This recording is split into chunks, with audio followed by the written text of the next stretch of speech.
Meredith, Administrative Librarian at the Glendale Main Library.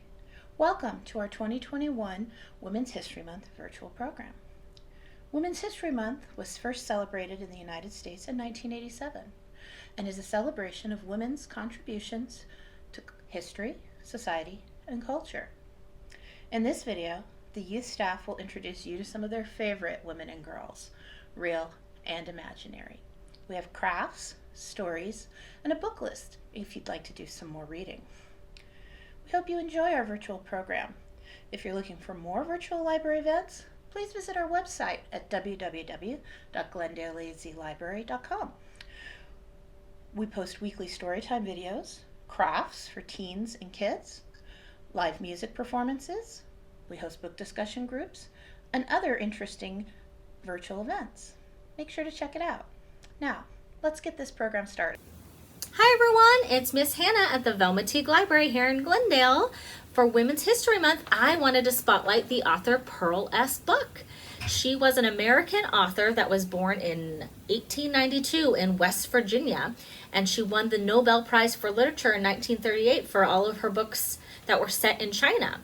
But she's particularly important to me because in 1949, she and her husband set up the first international and interracial adoption agency. Before that, people in America thought it was strange for a family to adopt a baby that was from another country. But Pearl S. Buck said, no, anybody can be adopted by anyone. So she set up her agency to help families that wanted babies from anywhere around the world. And that's why I'm here with you today, because I was adopted from South Korea by a family in America.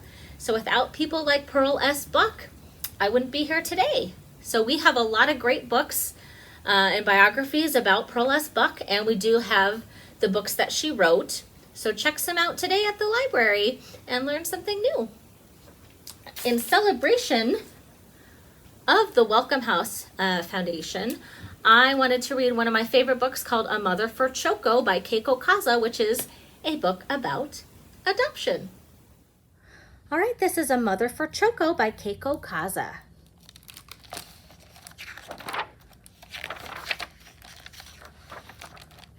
Choco was a little bird who lived all alone. He wished he had a mother, but who could his mother be?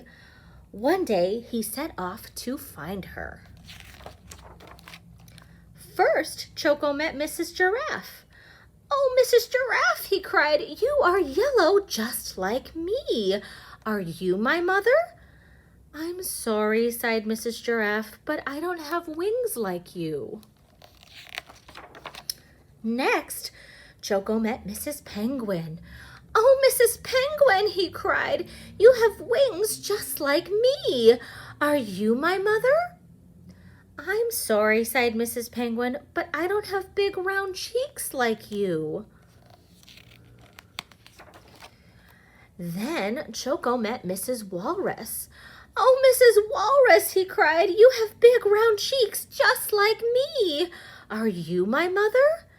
"Now look," grumped Mrs. Walrus, "I don't have striped feet like you, so don't bother me." No matter where Choco searched, he couldn't find a mother who looked just like him. When Choco saw Mrs. Bear picking apples, he knew she couldn't be his mother. Mrs. Bear didn't look like him at all. Choco was so sad he started to cry. "Mommy, Mommy, I need a mommy." Mrs. Bear came running to see what was the matter. As she listened to Choco's story, she sighed. "Oh dear, if you had a mommy, what would she do?" "Oh, I'm sure she would hold me," sobbed Choco. "Like this?" asked Mrs. Bear, and she held Choco very tight. "Yes, and I'm sure she would kiss me too," said Choco. "Like this?" asked Mrs. Bear, and she lifted Choco and gave him a big kiss. "Yes, and I'm sure she would sing and dance with me to cheer me up," said Choco. Like this, says Mrs. Bear, and they sang and danced together. When they stopped to rest, Mrs. Bear turned to Choco and said, "Choco, maybe I could be your mother." "You," cried Choco. "But you aren't yellow, and you don't have wings or big round cheeks or striped feet like me." "My goodness," said Mrs. Bear, "that would make me look very funny." Choco thought it was funny too. "Well," said Mrs. Bear, "my other children are waiting for me at home. Why don't you come join us for apple pie, Choco?" Apple pie sounded wonderful to Choco, so off they went. When they arrived, Mrs. Bear's other children rushed out to greet her. "Choco," said Mrs. Bear, "meet Hippie, Allie, and Piggy. I am their mother too."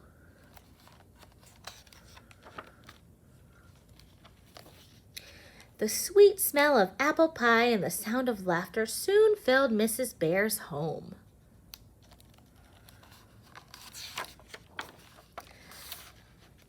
After their delicious treat, Mrs. Bear gave all her children a big, warm bear hug. And Choco was very happy that his new mommy looked just the way she did. And that's the end of the story. Hi everyone, Miss Melissa here to celebrate Women's History Month by introducing you to some of my favorite women in history, the Night Witches. At the height of World War II, the Night Witches were born. Famous Soviet aviator Marina Reskova used her prestige and good standing with Stalin to spearhead the creation of an all-female combat unit.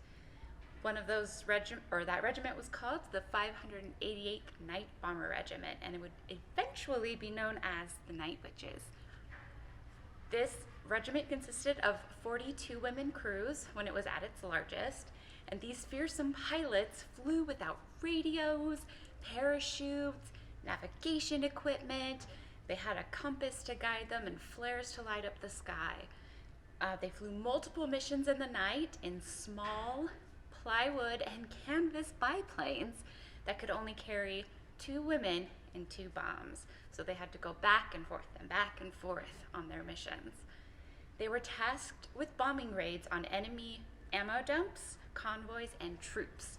They flew over 23,000 sorties or missions, and they dropped over 3,000 tons of bombs and 26,000 incendiary devices. They became a crucial Soviet asset to winning World War II.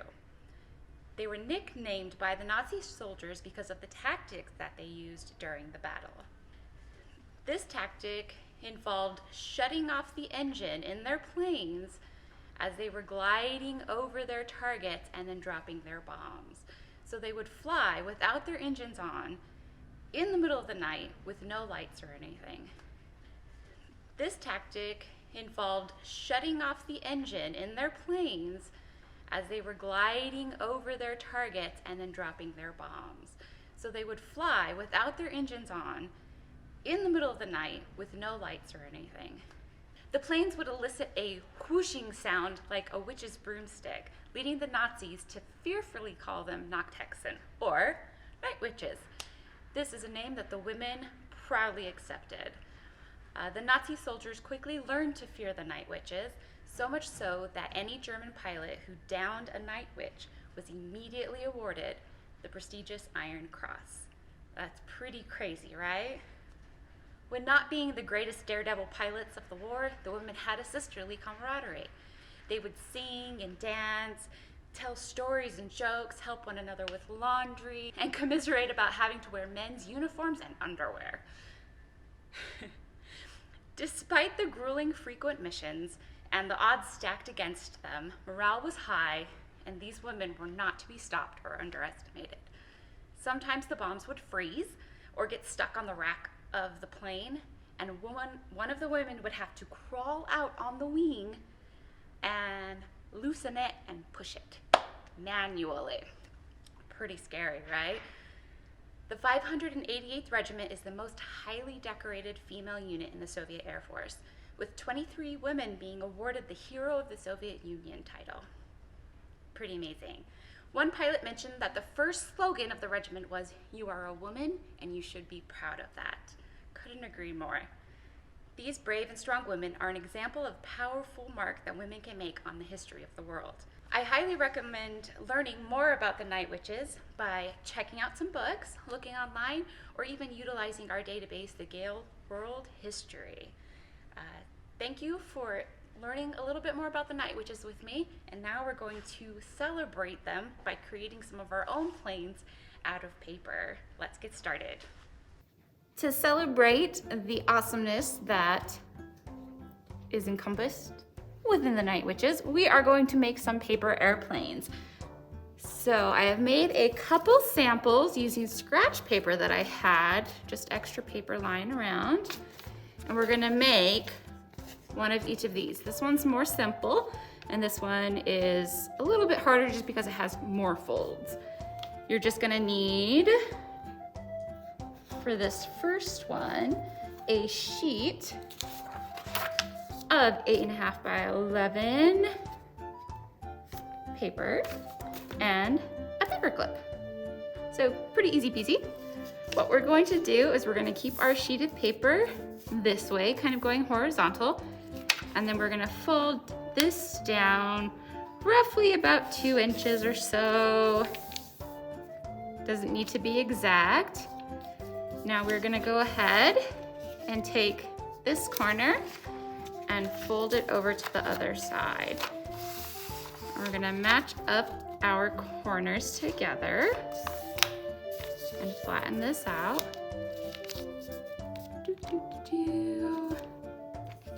And then take this corner here and fold it down. So I like to hold my finger down here and then flatten this out.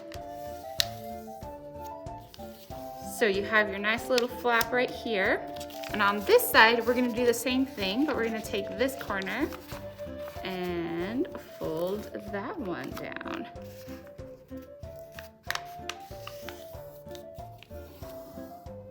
Excellent. So now that we have our lovely little sides here, we are going to go ahead and move it sideways like this. And then we're gonna take the top, this is gonna be like the wing, and we're gonna fold it down to about the size of 1 inch, give or take, of course. No wrong way to do it. And then fold over our other side. And we can use this as a nice handy guide to help us figure out where we go. Line that right on up. And we're gonna push that down nice and firm. So we kind of have, our paper looks like this right now, our paper airplane. And then we're going to go ahead and take this wing right here and flip it up just a little bit. And flip it over. Do the same thing to this side. All right, you're almost done.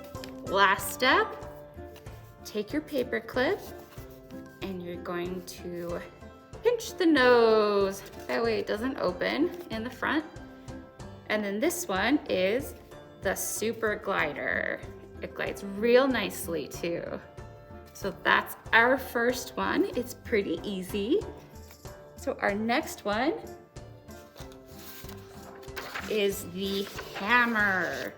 So you're gonna take your sheet of paper again and go vertical. Now this one, of course, if at any time you need to pause, feel free, go back if I'm going too quickly. This one we are gonna take this corner here and fold that over so it's flush up against here. And then you can open it again and fold it down on this side.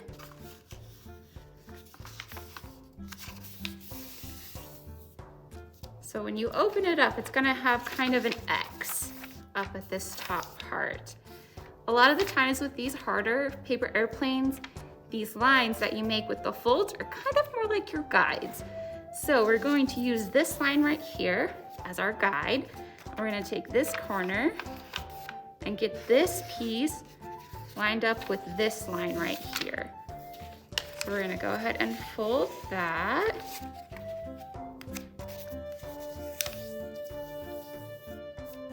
And then we're gonna do the same thing with this corner and this line here.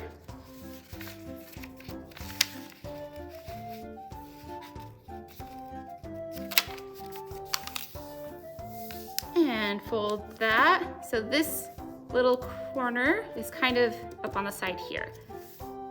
And then what you're going to want to do after that is you're going to fold it in on itself. So I'm going to actually fold it backwards because it's going to be a little bit easier.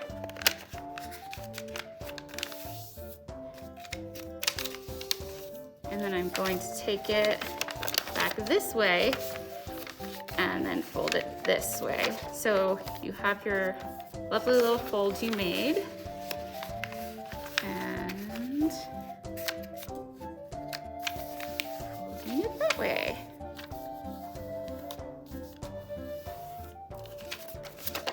Okay, then we're gonna open it up yet again. And we're gonna take this shorter end and fold it all the way down. Be sure that your crease that you made right here is lined up with this one too. So we're gonna fold it in half and press it down nice and firm. Now it's gonna start getting a little bit harder. You're gonna go ahead and take, so you see this line right here? You're gonna take this piece here and line it up. Oops, sorry, this line. All right, so then there's kind of a little overlap here. And then this line right here, you're gonna take this and match it up on that side. Remember when I said this has a lot more folds? All right, I'm gonna kind of unfold it.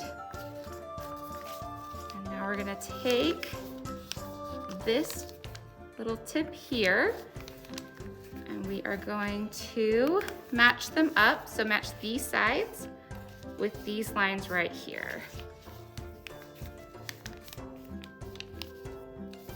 That'll make it easier for it to fold over on the sides too.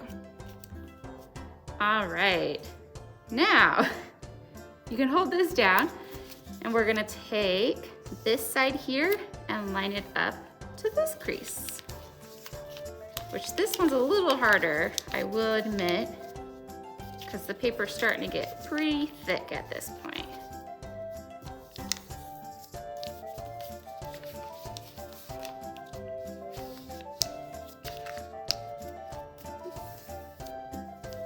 Feel free to make sound effects as you do this, of course. All right, so now that we have these folded, we're gonna go ahead and fold over the sides. This is when you can figure out if you did this proper, which mine's a little tight, but that's all right. All right, so you have this lovely side and this lovely side.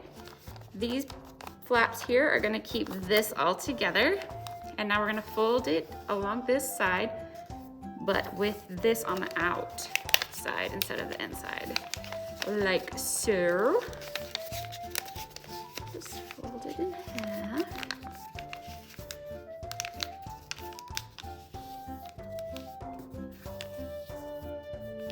All right.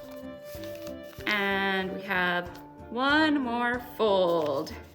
We're gonna take this and put it up against this, which is the hardest part to fold, just because it's so thick.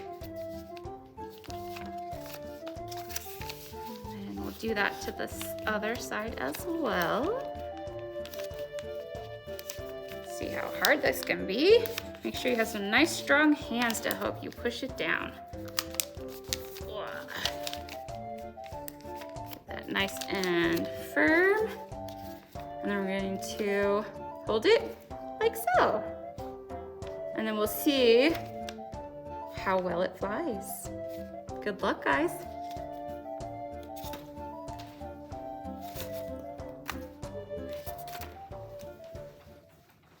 Hello, library friends. I'm Alex, your librarian from Glendale Public Library. And during Women's History Month, I want to present you Sarah Fuller. On November 28 last year, Sarah became the first girl who played in the top level of college football, showing us that girls can play any games, even tough ones. And now, I want to share with you a story about Sissy, a girl who wanted to be a pirate, but neighborhood boys told her that she couldn't. And Sissy found out so many ways how she could. This book was written by Isaac Fitzgerald and illustrated by Bridget Berreger. This book will teach us not only how to be pirates, but how to believe in ourselves and never give up like Sarah. How to be a pirate. Look at this tree house. Wonderful house. And what those boys are saying? You can be a pirate. Oh, it's so bad. They're telling that little girl that she can be a pirate. She feels real upset. Look at this. How to be a pirate. Let's start to read it. Sissy was mad. Of course she was mad. Who were those boys to say she couldn't be a pirate? They had probably never even been on a boat. But Sissy knew somebody who had. Look, she came to this house. Grandpa! Oh, this is the house of your grandpa. Look here. He has a fish and even boat. In here, Sissy. He probably a pirate. Do you think he knows Grandpa about pirates? Let's see. What's it like to be a pirate? Why do you think I know anything about that? Grandpa asked. And tell me, why do you want to know about pirates? Shh, the doggy sleeps. Sissy took a deep breath. Okay, let's guys all to take a deep breath and listen what Sissy said.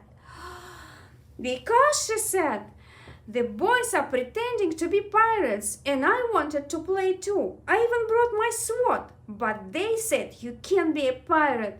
And what if they're right? I don't know how to be one. Maybe you do, because of your ship. I know pirates have tattoos.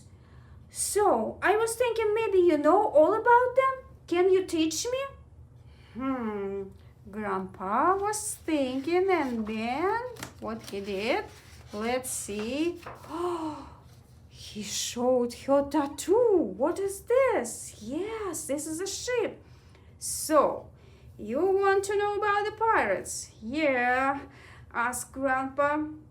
Well, I guess the first thing a pirate needs to be is, and you guys probably know, is to be brave. You're right. A pirate seeks out adventure and isn't afraid of obstacles ahead. What a wonderful adventure. This dog even got wet.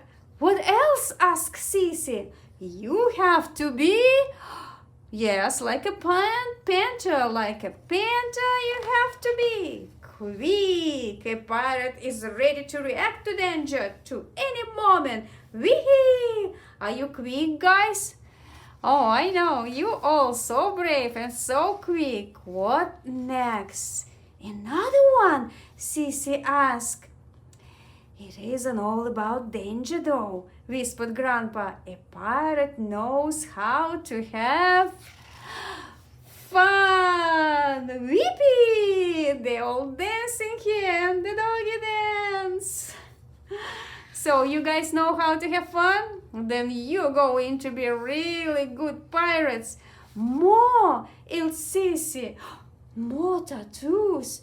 Another thing a pirate must be is, like eagle, independent. Having a good crew is important, but in the end of the day, a pirate must face her problems on her own. Where is the doggy, guys? I thought the dog was learning how to be a pirate too. Do you see a doggy? Oh, here he is, flying, whee, on an eagle.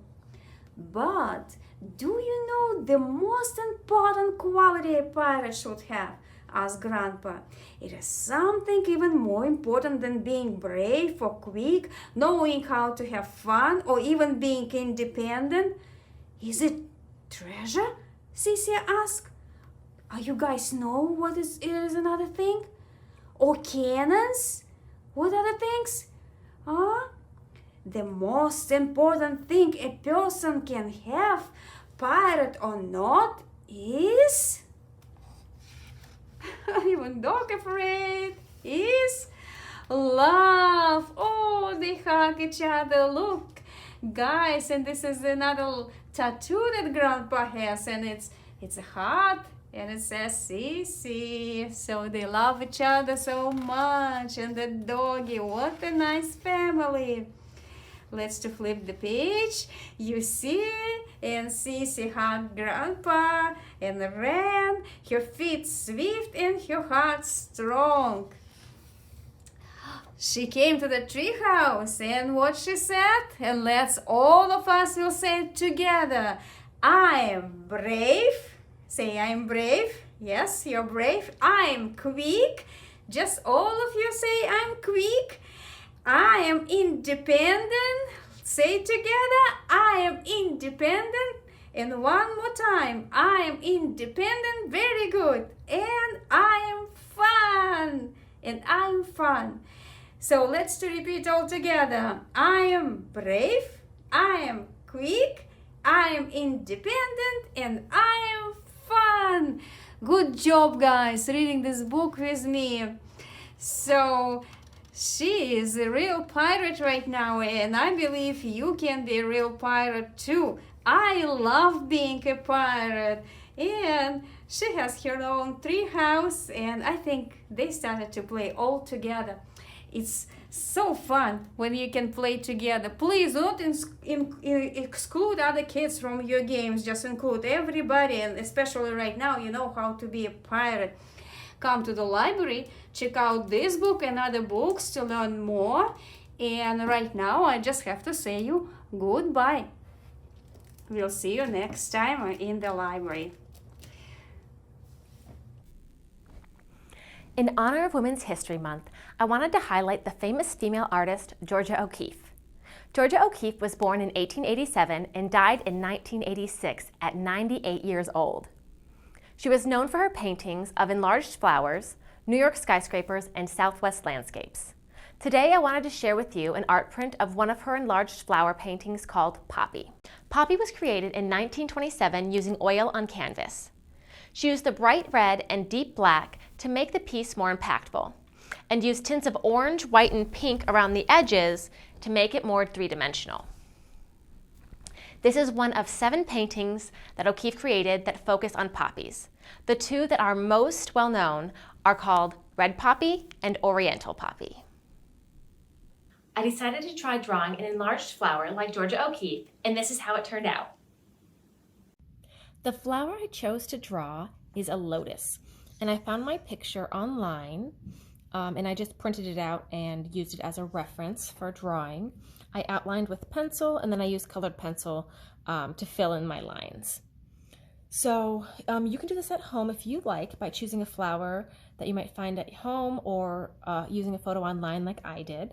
And it doesn't matter what materials you use as long as your flower takes up the majority of your piece of paper. If you wanted to learn more about Georgia O'Keeffe, we have many books on her and her paintings available for checkout at our library. And if you wanted to see more famous works of art like this one up close, You can place them on hold and enjoy them at home or use them as a teaching tool at school. All you need to do is search our catalog for art reproduction.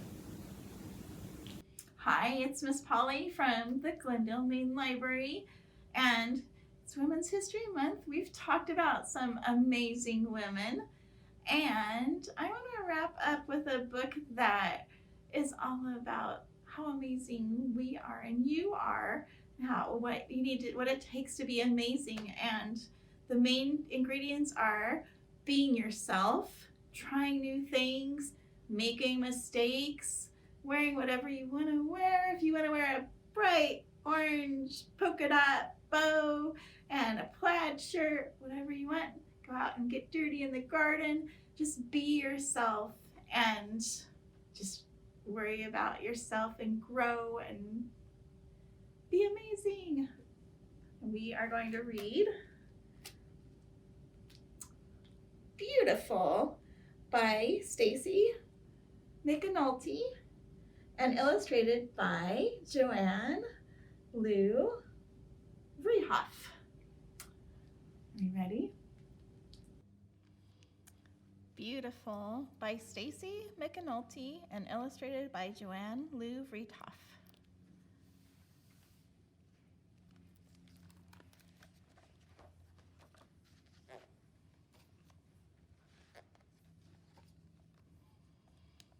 Beautiful girls have the perfect look. Don't they look like they're having fun?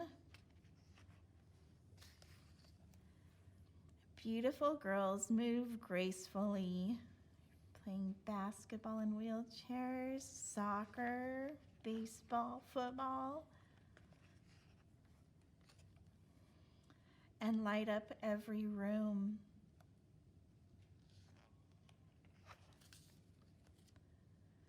Beautiful girls know all about makeup. Look at that, they're wearing some pirate face paint.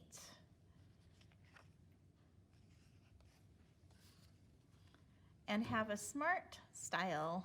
Look at them, they're practicing science, chemistry, botany, or studying the bugs, entomology.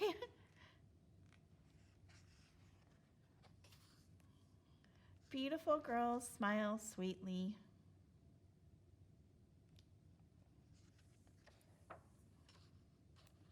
And keep their hair properly in place. Look at their wild hair. You've got leaves, sticks, a frog. Don't they look like they're having fun? Beautiful girls smell like flowers.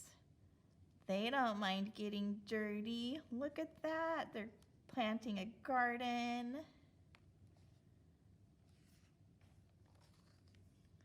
And sound like songbirds. We should sing no matter what, huh?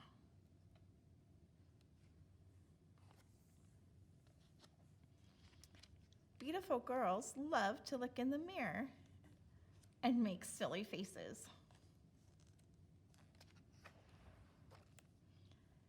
And to spend time with beautiful people. They're putting on a concert. Wow, stunning, amazing. Beautiful girls deserve compliments. Because they make the world beautiful. The end. Now go out and try something new and don't worry about making mistakes because that's how you grow.